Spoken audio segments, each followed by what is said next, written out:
Cool. Well, thanks so much, Jack, for inviting me to talk with all of you today. I'm Michael Luck Schneider, CEO, Director of Media Architecture here at Volvox Labs. Um, I'm going to talk a little bit about our studio, what we do, uh, and then, as this is Hello Robo Radio, um, we're a studio that's been working with robots for in some way or another for at least 8 years. I think right now, in particular, we've been seeing a lot more work coming in the experiential and media architecture space that really starts to think about robots as an active part of a dynamic architectural or physical storytelling space.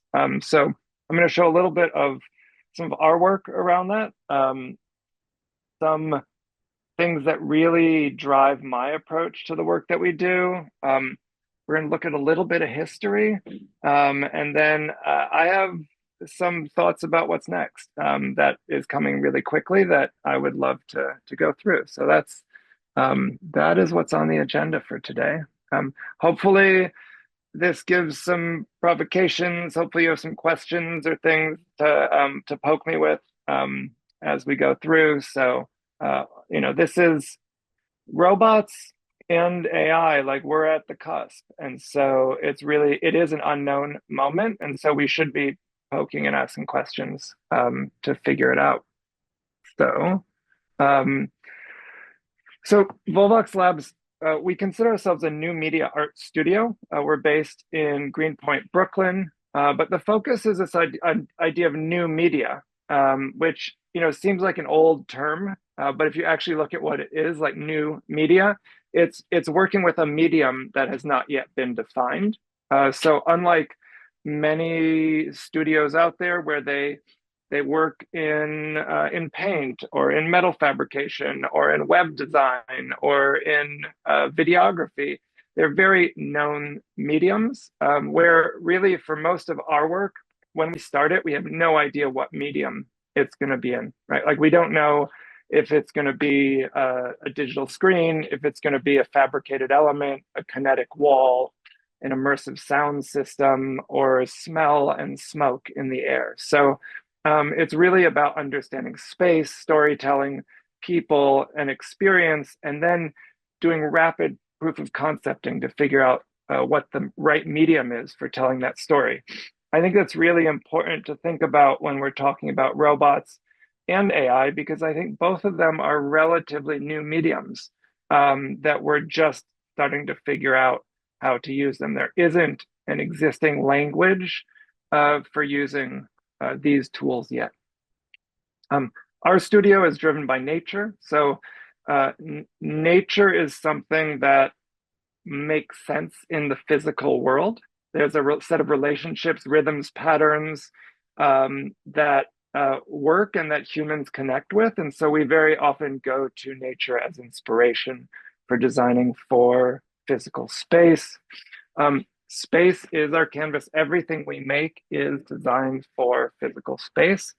So it's not about creating a window to some other world, which 99% of digital is.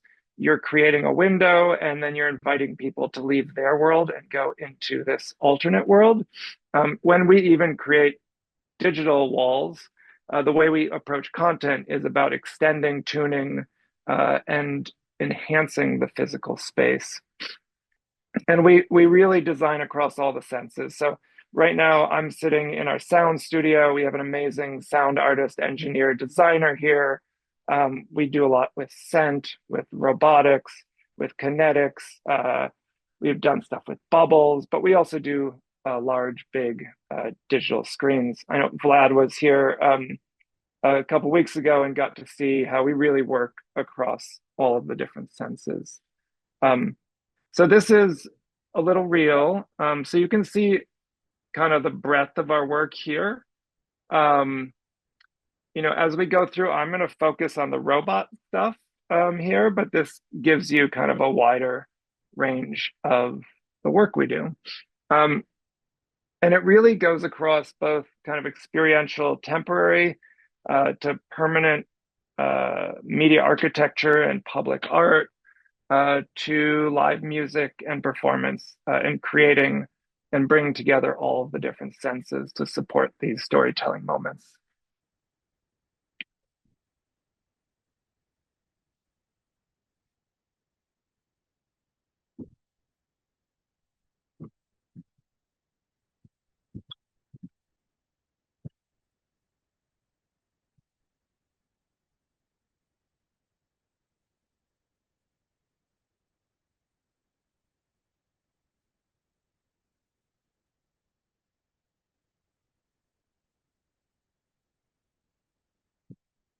All right. Um, so before, let me go back here. This is an important slide here. Um, so before I like jump into some of this talk, like this is often what our studio looks like.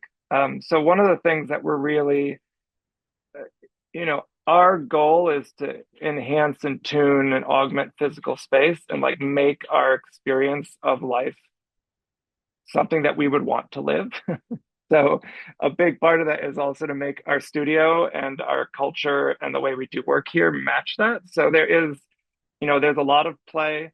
There's, we've got dogs and kids and, events and stuff is always happening here. But we're also very much about working in the medium that we're working with, right? Like yes, we have computers, yes, we have screens, but we want to get off of those as quickly as possible and actually understand what it feels like to see that wall come alive with lights or to stand in scent covered mist or to bring kids in and play with bubbles. So at our core it is a very kind of rapid proof of concept and play oriented culture. We're in the studio every day of the week because we are working on our medium and crafting within it. Okay, so, oh man, did it just do something weird to you? Did it change size? No, it did. Now it's good. It's good. Okay. Um, so, uh, one of the big challenges is like our cultural medium, the medium that we use to engage in culture has really shifted away from this world. Um, and we want to bring it back into this world that we live in. So right now, technology is our cultural medium. Like this is where we go to connect with our peers, to feel connected to a larger environment. Um, and while it is incredible at creating community, at its core, um, it is a capitalist-driven medium whose goal is to get you to spend as much time engaged in that world as possible. And it's, between the economic investment in it and the medium itself, it's pretty successfully like pulled us out of this physical world, and we spend most of our cultural existence in this digital world. And that's both for like high culture, watching movies and art and film and all that stuff in there, but also like folk culture, that participating in TikTok or Instagram, you could really think of as like a form of folk art. But it's folk art that exists in a different space. Um, and I think ultimately, it's the physical space that is where humans exist. And we are at a moment where we are going to pull this cultural medium back into the physical world. And I think it's a cool moment because we're seeing that the technology is moving there. I think with robotics and with AI, it's moving us back into the physical space.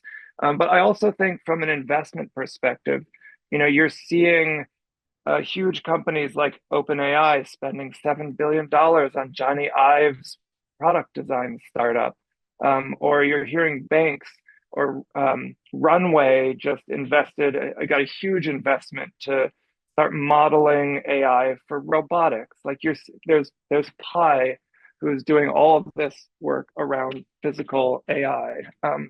So you have this massive investment and shift of money towards physical AI, robotics, sensors, and pulling things back into the physical world.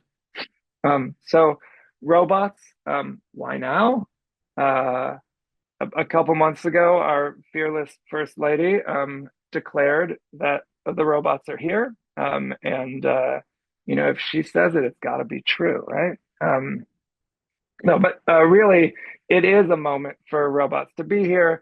Um, I want to start with just like this idea of like what is a robot? Because there's a lot of different ideas of what a robot are. I think up until now, it's been primarily focused on like industrial, commercial. They're things that we don't really touch. They happen in the background. But we're seeing a big shift right now to robotics that starts to partake in our lives. So, autonomous vehicles are a form of robots. This little white robot in the middle is a cobot. It's designed to work with human beings, very easy to work with, very affordable. It's probably going to be folding your laundry or getting your food out of your refrigerator for you pretty soon. Um, and so you have this kind of wide breadth of what robots are. Um, all right, so I'm going to show you a couple of projects that we've done with robotics. Start with this one. This one is over at Mercer Labs in New York. Um, this robot actually started as a virtual production robot during the pandemic. We bought it and threw a camera on the end to figure out how to use robotics as part of a virtual production setup. We threw a little event and decided we wanted to get it to like move some sand around. There was a creative director artist that was in there and said, "Oh yeah, I want that in my museum." And so this evolved into this piece where this robot kind of follows the arc of the creative process of drawing, organizing, destroying, recreating, all in sand. It's a cool exhibit if you have a moment to go see it at Mercer Labs because it also you hear it. There's a microphone in there, and so you really hear like the work of the robot. And then there's a big pile of this cool kind of kinetic sand that's sitting in front of it, so you can like touch the sand, you can see it, you can hear it, and it becomes a really beautiful multi-sensory piece. Um, this is another install that we did for Coinbase, where we used a massive KUKA robot arm with a basketball hoop at the NBA All-Star game, and invited people to come and shoot hoops. And this was this animated character that kind of adjusted and readjusted and danced based on the success of your basketball game. Um, this is a series of pieces that we've been doing recently, where we're calling it Astral Twin. And this is our own personal creative exploration, really looking at the membrane between the digital world and the physical world, and playing with like what happens as the digital and physical world kind of come together. So these two robots have these long kind of pointy scepters, and they go right up to the LED screen. And as they like are tracing the pixels, they leave this ink painting here. And we've continued to evolve this. This now has a version that's interactive, where humans can now become part of this creation as well. There's a full audio environment that goes along with this. And we've created a number of different forms, and we'll continue to develop this. This is a robotic piece that we did for Prada. They were releasing a new mascara, and they came to us and said they wanted to do something about weaving of like black lines that they wanted, it was weaving of black lines, the idea of nylon. I guess the brush in the mascara has a special nylon component that leaves like perfect tubes of black on your eyelashes. And so we came up with this idea of mounting these two robots about 25 feet apart, and slowly twisting and spinning these stretchy nylon cords, and creating these kind of beautiful patterns of interference as it did it. So a really beautiful robotic piece here. This is a photo shoot that we did with a number of models that had prosthetic limbs. And so it was this idea of like humans that are part robotic, then engaging with a robot. And so we did a whole shoot with two different models that had prosthetic limbs with our robots. And then this is a piece that may not, be a traditional robot, but it's a 150-foot long kinetic sculpture. Um, it's got 300 different components that all are dynamically driven. And there's cameras throughout the whole space. And so as people walk through the space, this responds to their movement. So it's a kind of adaptive and evolving system based on the flow of people in the space it has like 7 different moods. So it can be like super spiky, or it can feel kind of like liquid motion. And so it has its ability to really adapt and change its rhythms and patterns, and therefore shaping physical space.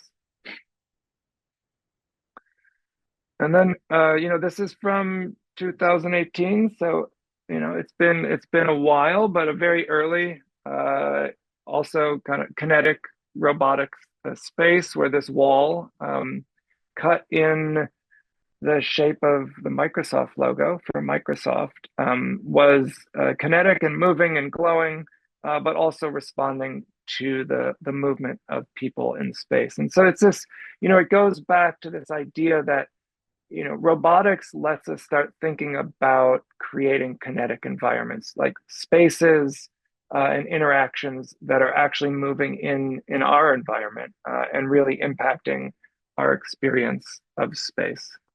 And then just a last one to look at. So this is a little behind the scenes process. The really neat thing about some of the most recent like cobots, the collaborative robots that we've been working with is unlike the industrial robots who really, they don't really care that you're in the space. Well, none of the robots actually care, but the KUKA robots don't really have the sensing built into them to stop if they come into contact with you. These robots do, and so they become a safe medium that everybody can engage with. So this is an example where we worked with a choreographer and a dancer from the Metropolitan Opera in New York to really think about the idea of choreography. When you're thinking about a robotic arm and it has 7 axes of motion, well, there's people who've spent their whole lives training to understand how joints work together to tell stories. And so we spent some really nice time with these 2 choreographers and dancers, really figuring out how to put emotion and storytelling into this robotic arm. So super fun project. All right, and then I'm going to just show a little history because I think it's cool to see how long we've been playing with robots as part of a creative medium. So, everything seems to start with like ultimately it seems to start with like old white dudes and drinking, which it would be great for us to move away from that. And I'm hopeful that we're getting past the era of you having to just listen to me speak at you, and we can get a more diverse and engaged community of pushing things forward. But 1956, 2 old white dudes made a robot bartender, and it's the first like pulling it out of the commercial space and thinking about how it can be something that engages in our more cultural life. Very quickly after that, in 1964, Namjoon Paik created this really cool robot that actually walked the streets of New York City. In 1964. That's even before I was born. And it was this humanoid crazy thing that went on a journey through the Upper East Side of Manhattan here. 1968, we had this little sphere ball that would roll around that was responsive, and you'd come and rub it, and it would have all sorts of different behaviors. In MIT, Nicholas Negroponte, one of the Media Lab founders, created a real-time architecture and gerbil environment where it was kind of rebuilding a city as the animals lived in it, according to their movement in the city. Um, this is a really cool one. This is the first robot that was controlled by a digital computer in 1970. It's super cool because it had like Doppler and microphones, and it was designed to be shy. So, like, if you made loud noises, it would kind of move away from you. But then, if you like kind of made consistent sounds, it would get curious and kind of come around and look at what you're doing. Um, but really neat, like analog meets the digital computer and robotics exploration in 1970. Um, you know, robots and destruction have always come hand in hand. So survival research laboratories have pushed this pretty much as far as you could go. This guy here, and I think he's missing like half of his arm from one of his art pieces, and it's created pretty much as dangerous things as you possibly could create in the sake of art. This is like pre-Burning Man, like get deep in there and push tech to crazy places. Um, this is using industrial robots as ballet, and there's a whole beautiful video where they've choreographed and created an entire ballet out of the robotic creation of a car. Um, this is a really interesting robotic piece where it takes people's memories. It's got stacks and stacks of photographs of a family. And if you're there and paying attention to it, it puts it on the conveyor belt and stores it. And if you're not there, it just puts it in the shredder and shreds them all. So it's an interesting story that that's telling. There's some stuff that's a little bit more organic. So these are more analog, and they go through some like flocking patterns and move through the space in really interesting ways.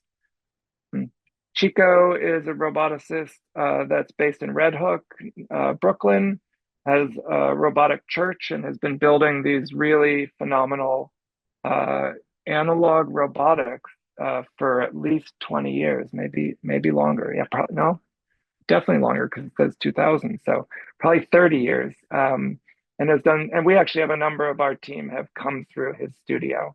Um, there's a piece that probably some of you have seen where the robot is kind of sweeping its oil back into itself as it's leaking into the space. A very striking installation. And then this is an interesting one using cobots where the artist uses EEG and meditation, and then based on the signals from her brain, the robots paint these kind of traditional Chinese ink paintings. So yeah, just some it's just some inspiration. You know, it's been a medium that people have been playing with since the beginning. It's stayed in the realm of commercial work and then let's say fine art. You know, it's something that is accessible to a small few. And I think that's going to change. So a couple of like thought experiments here at the end, and then we can open it up for any questions and discussion. But one of the things that I want to think about is this idea. You know, up until now, digital happens on the interfaces that limit us or bring us as humans down to digital, right? Like we have to use a keyboard, a mouse, a screen, a trackpad in order to engage with the digital world. Um, I I believe that in like 3 to 5 years, there's a good chance that we're not going to use a keyboard or a mouse or a touchpad. And we may not be using that much in terms of a traditional screen, right? So if you think about like what we do in work every day, like how we occupy our time for most of our life, I think that those interfaces, that there's a very good chance that those are going to go away. Because I think that, you know, at the core, AI is designed to bridge the digital, the rigid structures and the limited interfaces of digital with the physical world. right? Like if you think about autonomous vehicles, um, they only work because they have AI learning in them, right? Like these are core technologies required for for digital things to navigate the physical world. So we're starting to break down this barrier, this separation between the physical world and the digital world. So that's one part of this. The other is that it is becoming more accessible. You know, right now, this is, our phones are our cultural medium because we all have them in our pockets. Like these things are incredibly accessible. And so it becomes our medium. You know, if everybody has a guitar, we play music, and that's our medium. If everybody in the original medium is voice, we sing together, we tell stories, we paint on walls. Like these are things that are accessible and become our kind of cultural medium. I think AI and robotics we're seeing very quickly are becoming more and more accessible. And there's going to be lots of reasons why they get pushed into our spaces, both good ones and some that are nefarious. Um, but they will be continue to be more accessible. Um, uh, AI is really about engaging with the periphery, right? Like if you think about um, like why we need AI in autonomous vehicles, it's because it can be aware of all of the things that are going around it and process that information and make decisions based on that. Things that maybe are not the expected thing that's happening in the focus.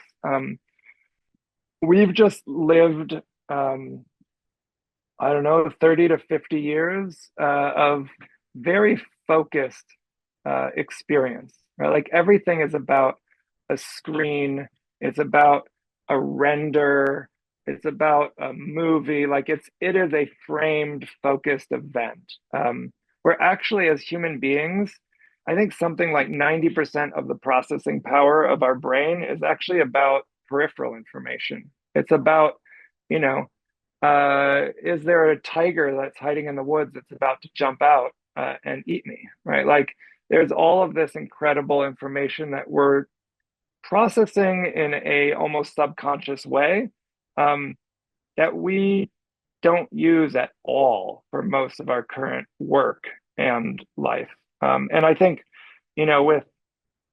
with remote work, I think it's just, like that's even gotten more difficult, right? Because even the little bit of peripheral stimulus and engagement that we got from being in a space together has been reduced. And our technology is based around focused information. You know, when we create something, we create like beautiful renderings. We create, incredible like Figma mock-ups of things, and it's about like focus and information that is all in one place.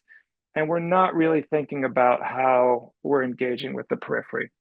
So I think that, AI is a tool that opens up the ability to start thinking about the periphery as a really active interface for our experience of life, of work, of communication.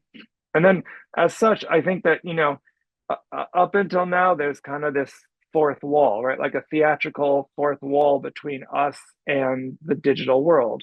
And I think we're at this crazy moment where I think that this fourth wall is there's a real potential for this to start breaking, and for us to have the digital world moving into our physical space. And that's for good and for bad. Like um, it's, it's, I'm excited about it because I think myself and a large majority of people really don't love having to spend so much of their life in the digital world.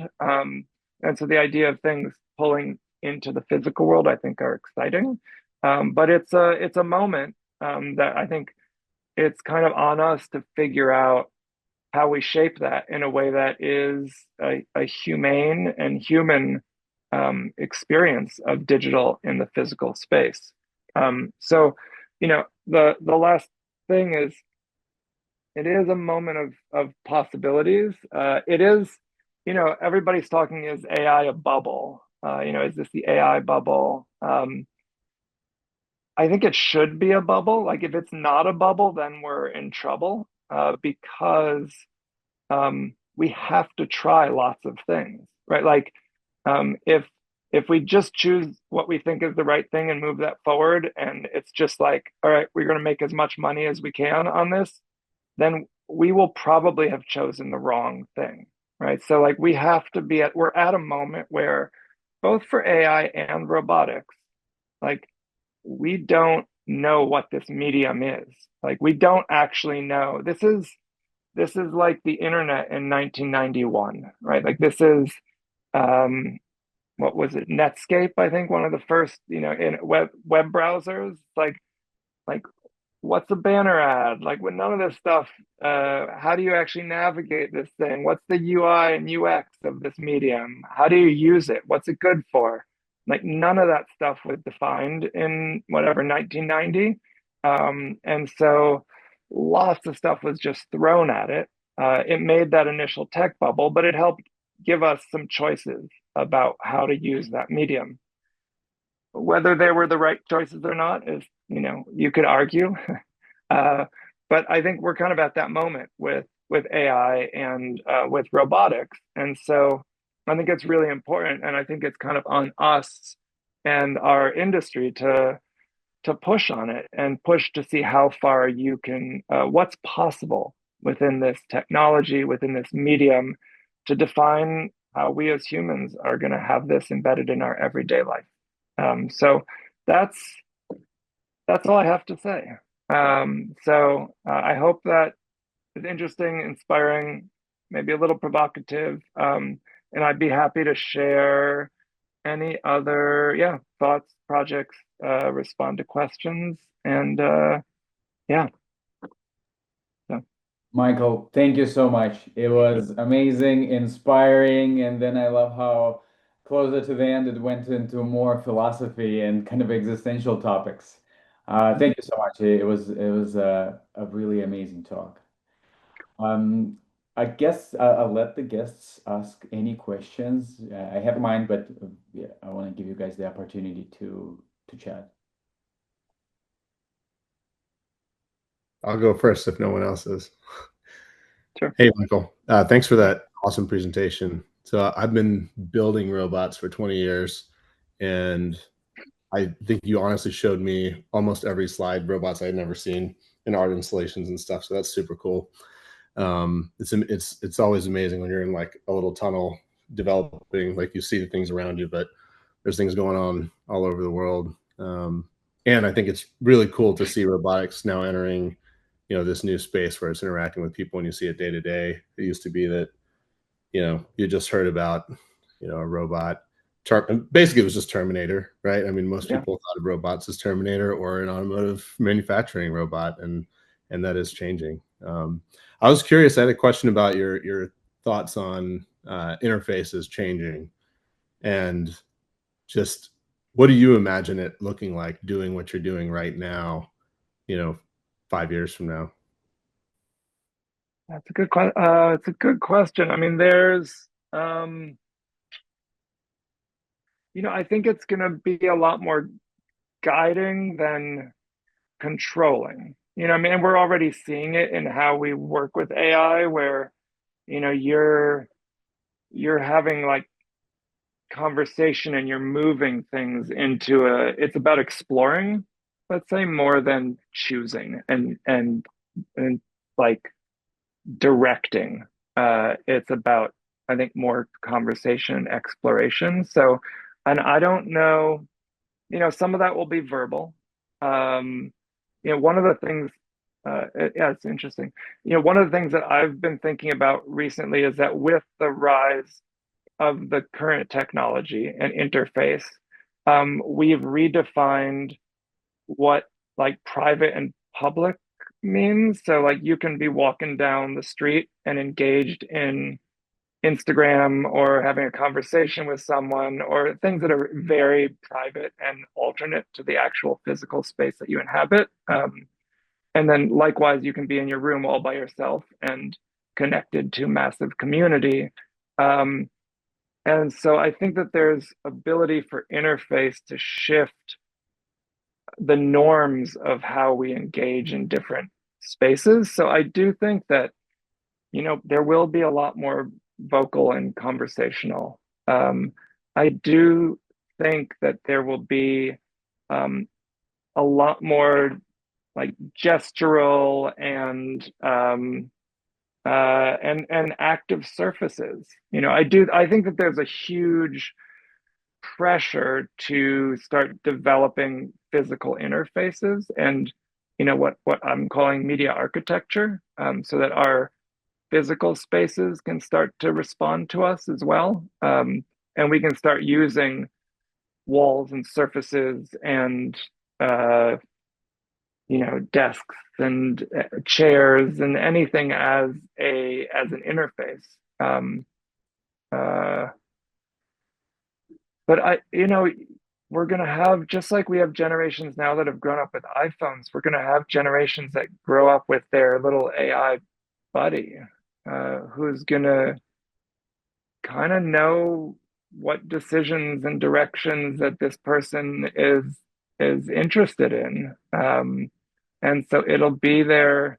I don't know, if you've ever read those like young adult Golden Compass books, they've got like this little um I forget what they call the demon. They're like little daemon that would sit there and like, hang out with them and give them advice and became part of their identity. So I think that AI is going to play a big role in that.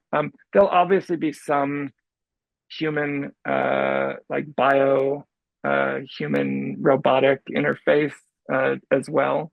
But I hope it moves away from screen, keyboard, and mouse.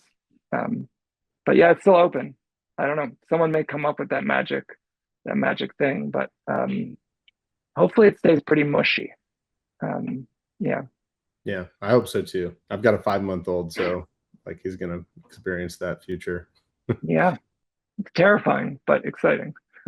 It's exactly how I feel about it. Yeah. Any more questions? Yep. I was wondering about like robots inside of human spaces, inside of the houses, inside of art spaces. Yeah. In the current moment, is it like really about collaboration, like co-create, like interact, or it's still about like a distance? Like this is an installation, I see it, but like interaction is still not really, like we're not get used to it. Like, and what robot need to have to feel right near the human? Yeah. Well, and I think that's it's a great comment and question. And it's partially on the technology, but it's also on the humans to be comfortable with things that are not perfect. It's like, I think we're really we're coming out of an era where there's so much UI UX product design. Like every object that we touch there's been so much money put into making this like thing do all the things that we want and appeal to the widest audience. And so we've gotten a little bit spoiled, and lazy. And if something doesn't work exactly how we expect it to, we just don't engage with it. So I think it's a little bit on shifting culture as well, of like if it doesn't work, like putting the effort into engaging with it and figuring out how it could work. And you know, if something's gotten to 75%, it's like on the human to figure out how to take it that last 25%. So there's like a cultural shift, I think, too, that's going to have to happen for us to engage with this new medium. It's similar again, like, in the early 90s when the internet was really just starting, it was like pretty shitty. Like you needed you needed to put some work into like engaging with it and understanding how to use it. And so we're going to have to keep doing that. But then I do think it's going to be as our kids grow up with a robotic arm in their house, and they're going to start to hack it and play with it and figure out how to make it be something that they're working with every day. And then I think it'll become more natural. And I do think that the cobots, we've got a bunch in our studio, and they make a big difference because you can go up and, like the ones that we have, you can push a button and it'll just record the motion that you are moving it. And so there's like a really direct human interface that is in the medium, right? Like it's not, you don't have to model it and then hit play. You can just like move the thing around and then say, do that again. So I think there's things like that that are happening that are going to shift how we think about robots in our space. Yeah, that's interesting. But also maybe like your team using some tricks to to move the culture, like to help people not be scared and like okay, we will put it like this so they will understand like you can touch it and like interact with it. Maybe something like this. Yeah, I think I also had to Hannah's idea. I think this thing was also clear when you were showing like how choreographer was teaching the cobot hand how to basically do the dance on the screen. I was thinking that would be cool to see them do it together. I don't know if Mhm. it makes sense, but to see how people can be in the same close space with the robot hand at least. Yes, it's like the same idea. Well, I mean, part of the issue is that people don't have access to it, and it's something that we strive very much in our work, but also in our like events and culture, is to put these technologies onto an accessible place. Like, theatrical lights are always on the stage. Like you don't have them in your house. So like they feel like they're distance or they're of another expertise. To actually control them is pretty easy. I mean, to become a master of controlling them, yeah, that's a lot of work, but like you can do some pretty cool stuff with these tools very quickly. But traditionally, they've been tools of a different trade, and they're not like commonly accessible technologies. And I think again, that's like this is our commonly accessible technology is our phone, and that's why everything happens there.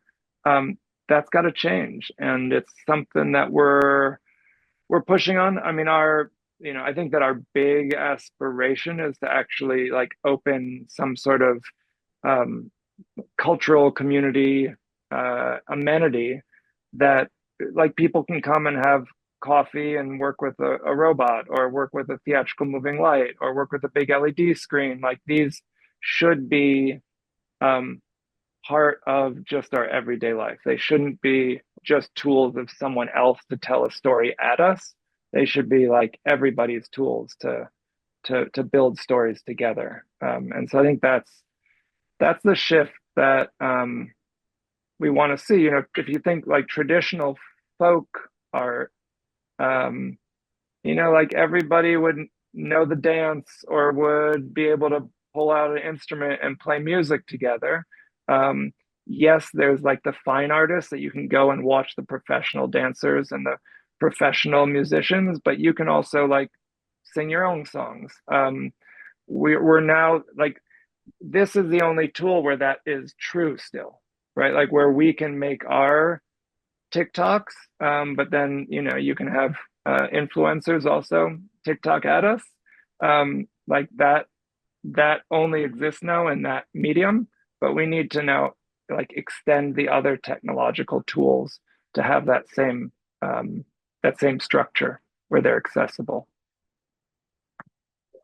Thank you. Yeah.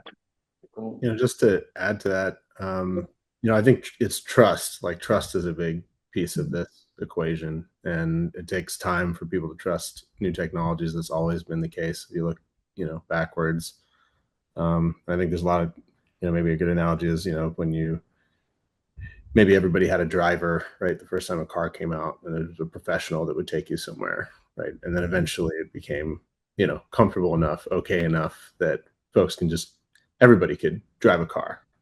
Hmm. It's going to happen with robotics as they become more ubiquitous, as costs go down, compute's enabled that.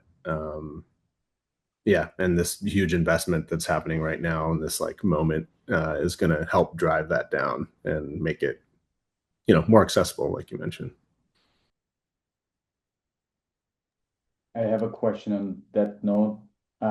As Let's imagine the kind of graphical interfaces will be gone. We will be interacting with robots in different formats, humanoids, cobots. As someone who has as a control freak, let's put it that way, as someone has trust issues, and I think part of that work we're doing with our clients, telling the user is what's happening inside of that thing. And then I feel like that's a safety thing. And we also saw a speech from Kate Darling. She was kind of trying to raise that topic. If a robot has a visor, something that resembles eyes, you're kind of scared about not understanding what's happening to that thing. And I wonder if you guys were trying to address that issue, at least with your installations, like how can you make me feel safe around that thing? Hmm. Can it Yeah, tell me, without the screen, can it tell me that it's actually friendly in this way or another way? yeah.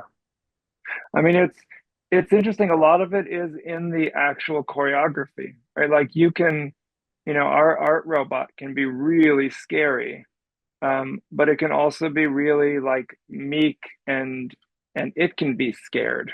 Like you can really change its emotion through its choreography. So a lot of it, I think, is in the very specifics of how it moves, which is going to be interesting. It's also somewhat it will be learned. Like we will adapt to new choreographies, but there's some basic like animalistic responses that you can really evoke through specific movement of how the robot is.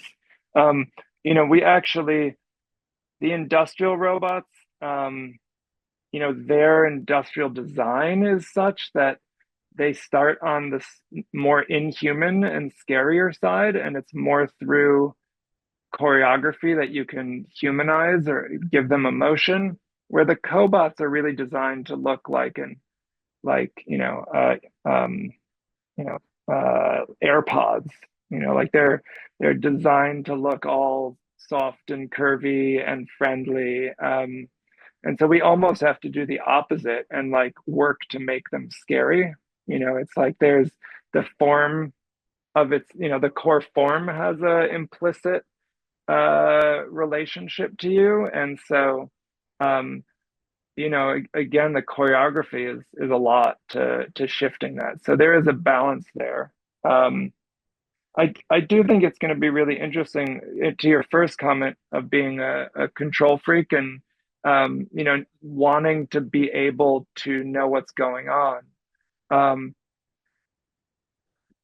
figuring out what are those, and it's, I mean, Sandeep, you asked kind of the similar question, like what are those interfaces that are going to still give us that feeling of being able to have a level of, I mean, almost you could call it like artistry, where you have enough control that you can adjust things in, as you get better at the interface, you've got more and more control in like a very fine-tuned way.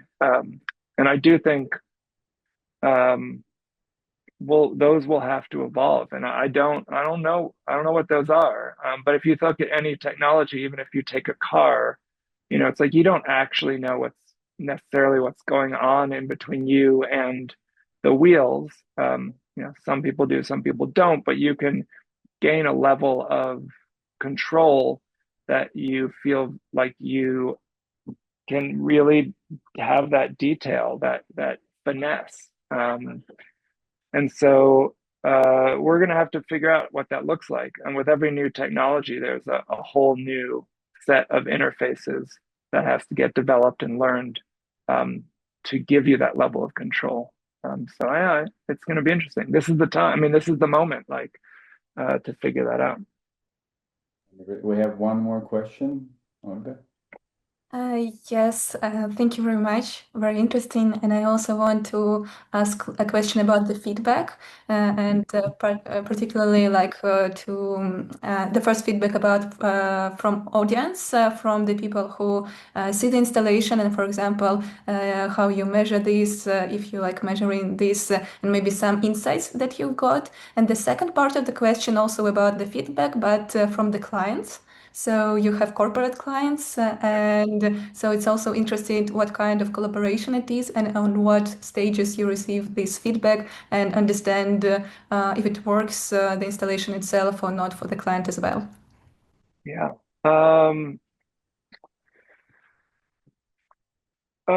Feedback. Yeah, we don't build that much feedback, like direct data feedback, into our systems, and we really approach these as new media art explorations.